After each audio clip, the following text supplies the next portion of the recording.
आज मैं जिनके बारे में बताने जा रही हूँ उनके बारे में इतना ही कहूँगी कि एक साधारण इंसान से प्रसिद्ध इंसान बनना आसान नहीं है।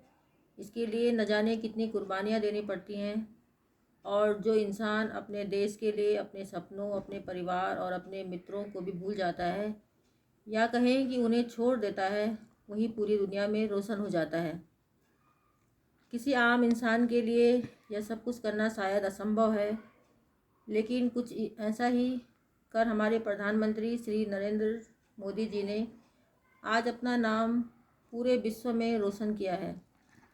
जी हाँ, आज हम बात कर रहे हैं हमारे वर्तमान प्रधानमंत्री श्री नरेंद्र दामोदर दास मोदी जी के बारे में। श्री नरेंद्र मोदी जी का जन्म 17 सितंबर 1950 में गुजरात के एक छोटे से गांव वाडनगर में हुआ। इनके पिता श्री दामोदर दास मूलचंद और माता हीराबेन के कुल 6 संतानें थीं। उनमें से नरेंद्र मोदी जी तीसरी संतान थे। मोदी जी बचपन में वाडनगर रेलवे स्टेशन पर चाय बेचने में अपने पिता की मदद भी करते थे। बाद में वह बस स्टैंड के पास अपने भाई के साथ एक चाय का स्टॉल चलाने लगे। जब मोदी जी कुल 8 साल के थे तो वह राष्ट्रीय स्वयंसेवक संघ यानी आरएसएस के संपर्क में आए। साल 1970 में यानी कि जब वो 20 साल की उम्र में थे तो वह आरएसएस से इतना प्रभावित हुए ये पूरी तरह से आरएसएस में शामिल हो गए। मोदी जी की जो प्रारंभिक शिक्षा थी वो वाडनगर से ही हुई।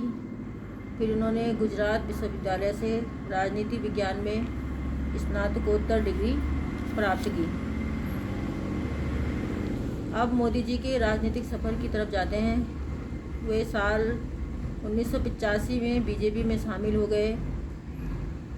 2001 में मोदी जी गुजरात के 14वें मुख्यमंत्री बने, लेकिन लोकप्रिय वे तब हुए जब गुजरात की जनता ने इनके काम के कारण लगातार 4 बार यानी कि 2004 से 2014 तक इन्हें मुख्यमंत्री के रूप में चुना।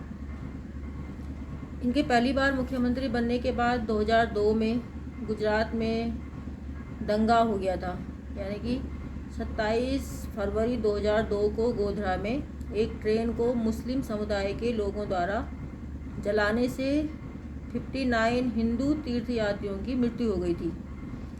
ये लोग क्या थे, अयोध्या से अहमदाबाद जा रहे थे।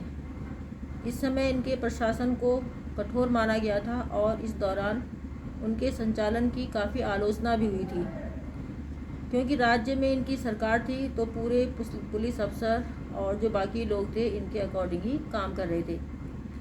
हालांकि सुप्रीम कोर्ट द्वारा नियुक्त विशेष जांच दल यानी कि एसआईटी द्वारा अभियोजित पक्ष की कार्यवाही शुरू करने के लिए सभी उनको जो थे वो सबूत नहीं मिले और इन्हें 2014 के लोकसभा चुनाव से पहले क्लीन चिट मिल गई।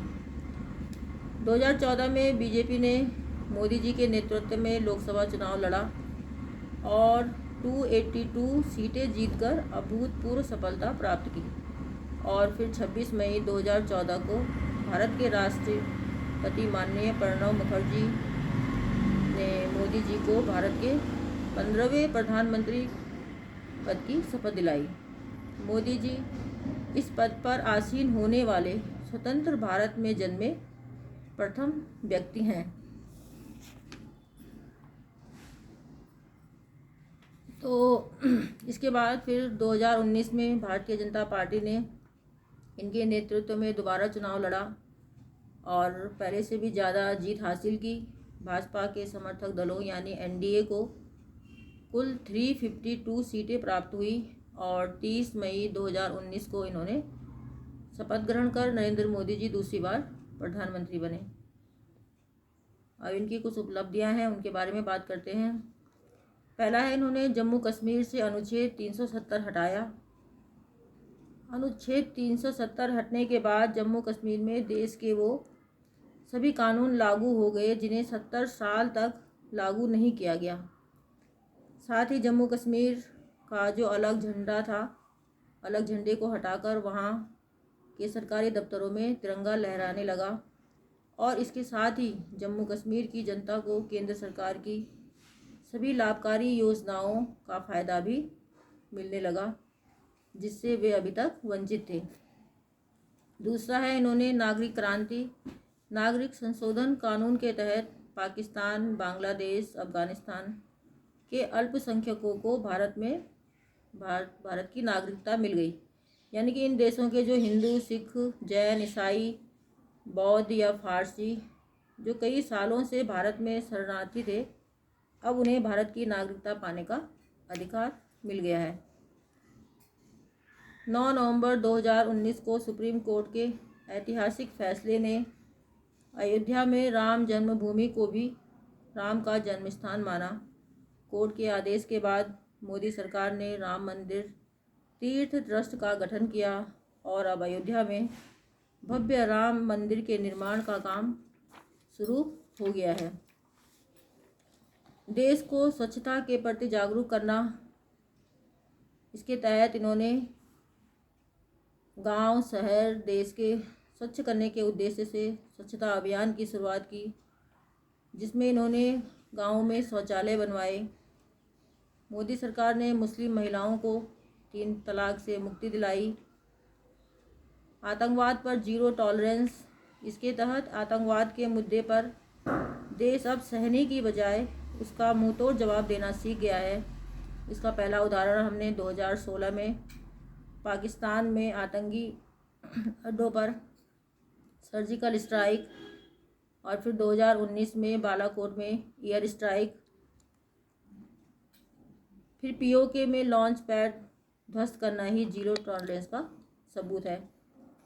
इन सब के साथ ही कई और योजनाएं हैं जो मोदी सरकार ने चलाई हैं, जो जैसे कि जनधन योजना, अटल पेंशन योजना, जीवन ज्योति सुरक्षा बीमा, make in India, Sukanya Samriddhi योजना, उज्ज्वला योजना, सड़क यातायात और सुरक्षा बिल और कई ऐसी योजनाएं हैं। एक दिलचस्प बात और भी है कि मोदी जी के बारे में वो जितने अच्छे राजनेता हैं उतने ही अच्छे कवि भी हैं। जी हाँ, उनके कितने ही लेख हैं जो प्रचलित हैं, जैसे कि ज्योतिपुंज, जो इनकी अपनी आत्मकथा है, सामाजिक समरसता, इसमें जो है उनके कई लेखों का संकलन है, कर्मयोग, आपातकाल में गुजरात, सेतुबंध, एग्जाम वॉरियर्स, इनकी कई सारी किताबें हैं।